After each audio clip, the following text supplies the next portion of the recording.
Emile Heskey is in Dublin today to help launch a new season of action on the Air Sport Pack, which includes every game in the UEFA Champions League and UEFA Europa League, live on Virgin Media Sport, which is now part of the Air Sport Pack. Air Sport, obviously the home of the Rugby World Cup in Ireland as well. Emile, you're very welcome. How's it going? Thank you. I'm very good, thank you very much. So I'm not going to lie to you, we tapped up Kevin Kilbane for some good stories about about you before when we knew you were coming in, and actually it was all good stuff. You'll be glad to hear. He's a good lad, so he was great for me when we was at Wigan together. So he said there was one famous occasion where a centre back gets injured and you end up going back centre back and absolutely dominating at centre back. Yeah, it was Sheffield United last game of the season.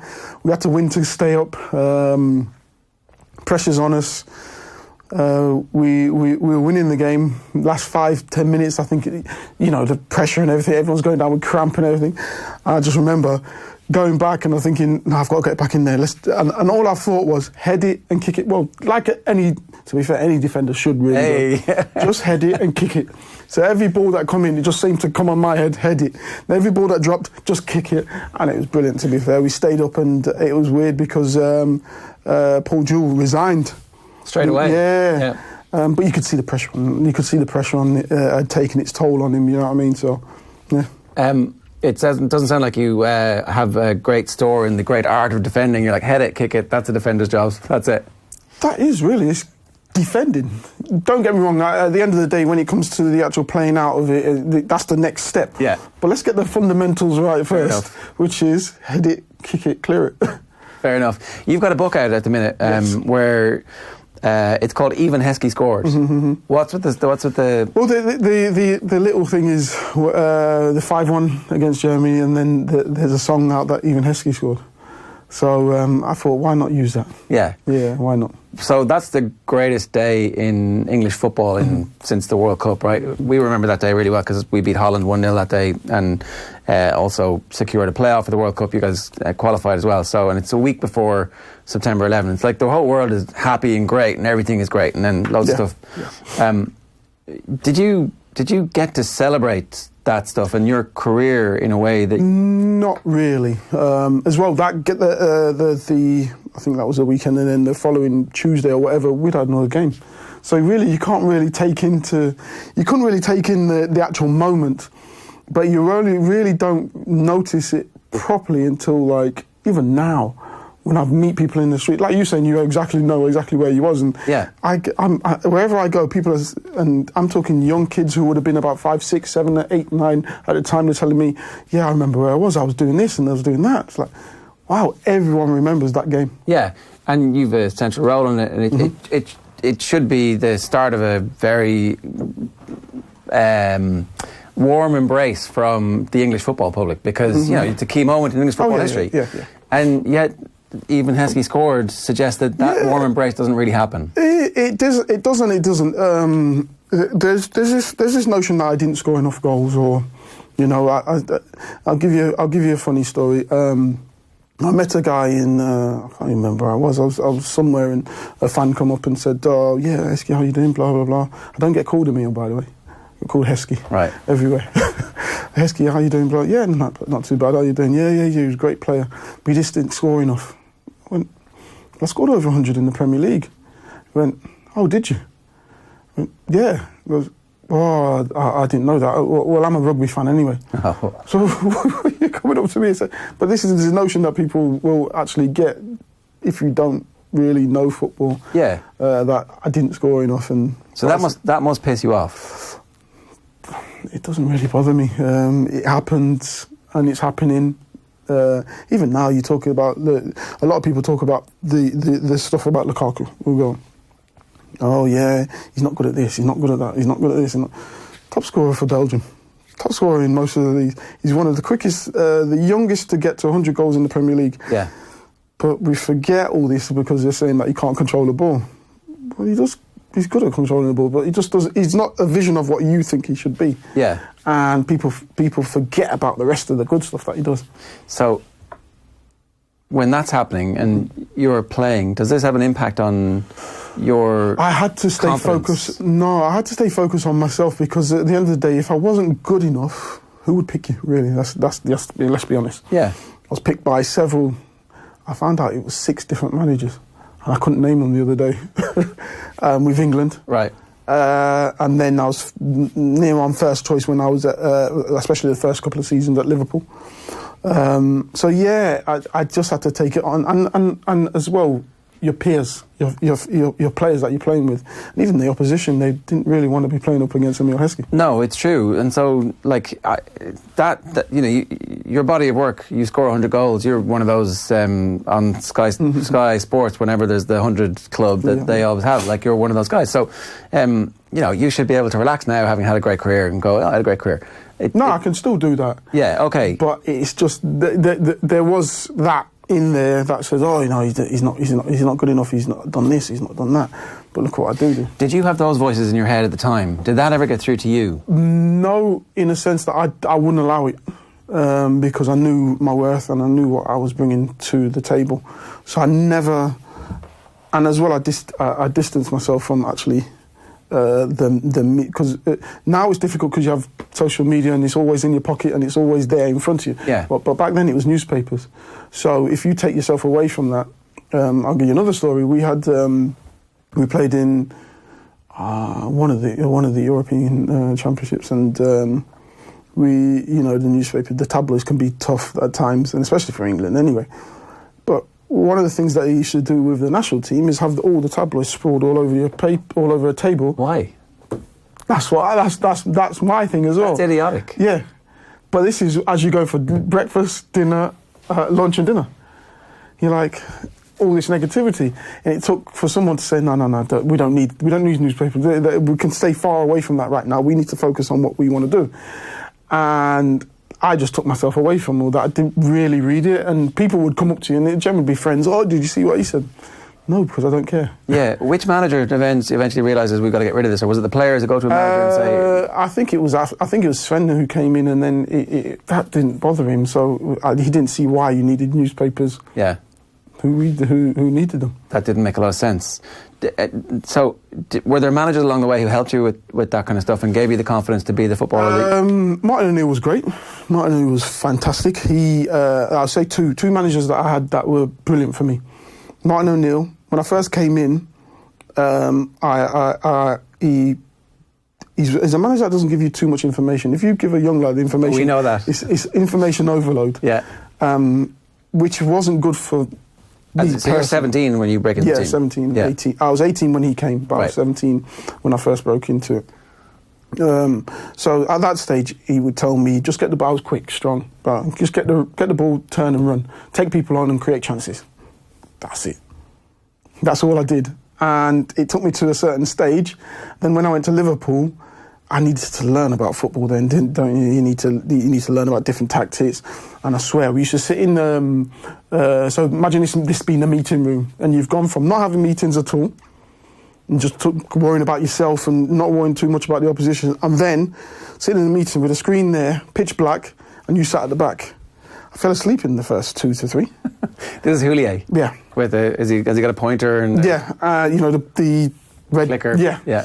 And then, but then you actually understand what you're actually learning. You're learning more and more. We used to have on the football pitch. We had poles everywhere, and he'd go to that pole and say, "Where do you need to be?" So this is for 45 minutes or whatever. Right. And you're just moving around the pitch with no balls.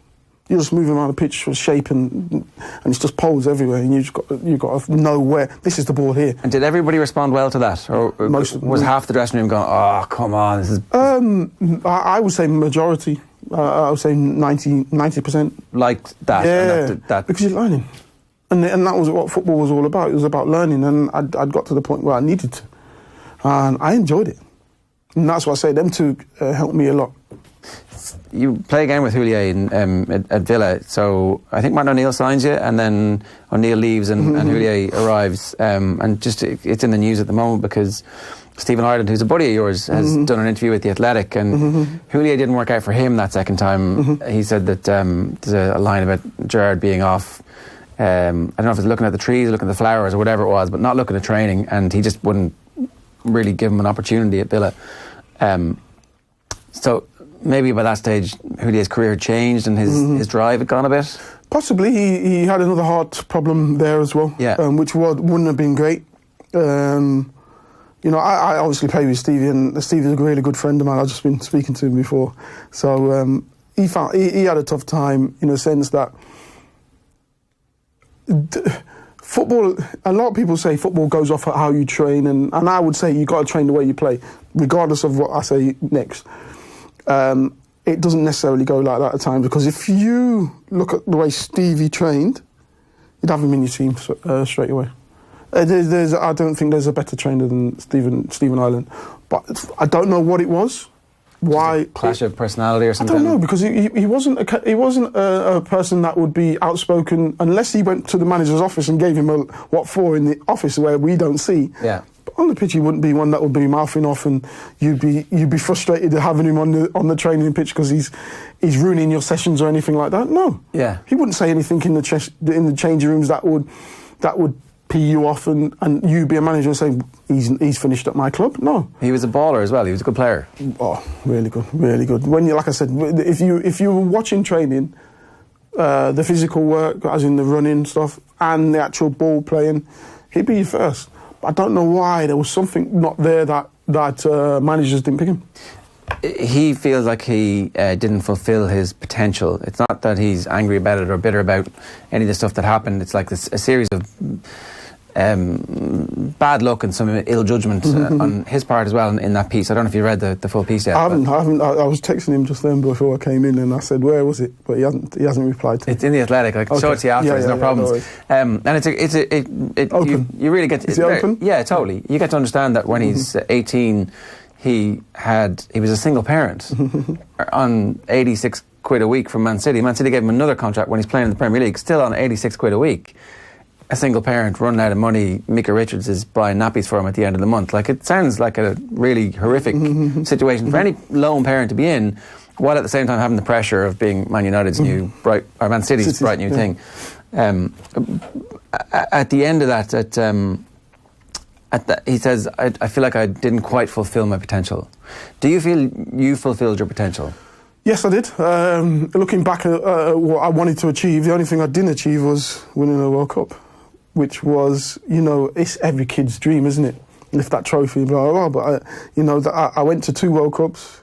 So I've won four League Cups, 1 FA Cup, 1 Super Cup, 2 Community Shields, UEFA Cup, gone to 2 World Cups, 2 Euros Championships. So yeah, I did. I would have liked to have won the World Cup, but when you've got the likes of France, who were there, that was their golden age, golden era, it was going to be difficult. So yeah, I feel I did. Yeah, there's no little doubts in your mind that the only thing that I would say is the season I left Liverpool, they went and bloody won the Champions League, didn't they? So, but there's nothing you can do about that, it's one of those things. So yeah.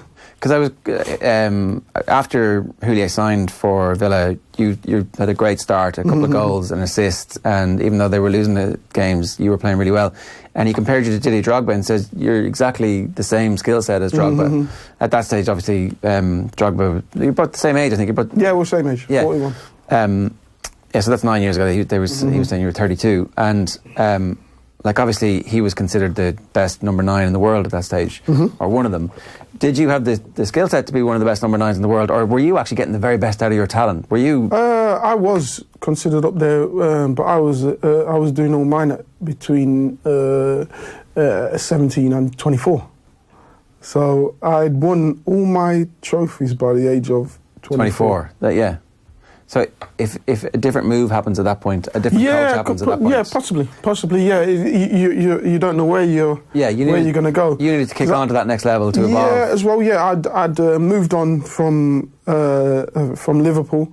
I got to the end of Liverpool where the CEO came in and said basically we've accepted a deal from Birmingham. You can go. I said, well, I've got 1 year left. I don't really need to go anywhere. He goes, well, I'll fight for my place. Well, you're not going to play because we're bringing in Cisse, you're not going to play. Oh, okay, I'll go then. Birmingham came in. I was from the Midlands. It looked like it was a good fit. And in fairness, it helped me. Because being in that bubble of top four football was tough at times. But which bit was tough? The dealing with the everything day to day. You're in this goldfish. Everything you do, everything was scrutinised. I went from Leicester, which you really didn't. No one really looked at Leicester. Yeah, we won cups. No one really looked at Leicester.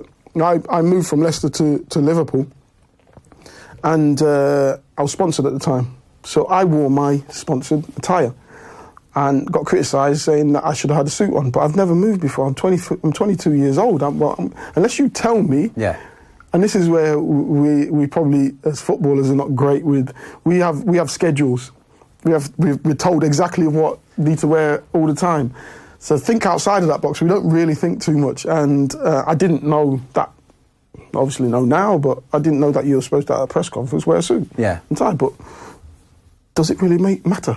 No, it doesn't at all, except that it becomes a thing, and then that narrative becomes received, and then that gets spread out, and suddenly, you've disrespected the blah, blah, blah. Yeah. And that was what it was. I didn't mean to disrespect anyone. But you didn't, is the truth. Because, nobody from Liverpool phones up and says, here, listen, what are your sizes? We've got a suit from the... Oh, I've got a suit. I can just put a suit on. It's not a problem. Yeah. The other interesting thing that Stephen Ireland said was that sometimes he brings players to play five-a-side with yourself and Darren Fletcher, and he's trying to teach them the stuff that he wishes he'd been taught, like wear a suit to your press conference, for example. Are you involved in that? I do. He's invited me a couple of times, and I haven't actually been able to go because my kids play as well, and I keep telling him he does it at a certain time, and I just can't do it. And he's fuming with me, to be honest with you, because I told him I was coming, and then I thought I'd be finished by that time. And my son hadn't finished football, right? So I couldn't just go and leave him. So I had to wait, and I just didn't make it. That's fair enough. But I think, I don't know if it's a business, it's an agency or something that he's setting up to try and... I'm not sure if he's actually doing that, but we do play every now and again. And the thing is, as well, is I think ex-players have a lot of knowledge and a lot to give back. But what we're not perceived really well at, we're not greeted really well at clubs and stuff like that. Yeah. Whereas we've probably got to, like what Stephen's doing, probably got to set up stuff on our own and help some of the young lads being in certain environments. I talk about in my book, I talk about going from Leicester. I don't know how Stephen done it, because I even spoke to Darren Fletcher about it as well. I went from Leicester to Liverpool, and I was 22. Yeah. So you're classed as an adult, and I didn't deal with the off-field stuff well at all. Being away from my family, being in a different city, which is only like 2 hours away, but it just felt alien to me. Yeah. But I have kids ringing me up now, and it's just for someone to talk to, really, and I just talk to them and help them out. But I didn't really have that back then. We don't have if you go back, was it 2000? If you go back to then, there was no Google and this and that, and you couldn't find people. No, yeah. So it was tough for me. Is that a role that you'd like to do in football in the future? I would love to help kids. I would love to help them and get them to understand what they're doing and what their role is and responsibilities as well. I was a quiet lad anyway, so I never really got into that much trouble. But yeah, let them understand what they're getting into at times and helping them in the long run. Clubs are doing great now. Clubs are doing a little bit more, but I'm talking about the bigger clubs. Yeah. When you got lower clubs that... And this happens all over the country. They just don't have the resources at times. So... but I'm sure parents are interested in that too. And 100%. 100%. When is the book out? 16th. 16th. Well, best of luck with it, Emile. Thanks very much for joining us today. Thank you.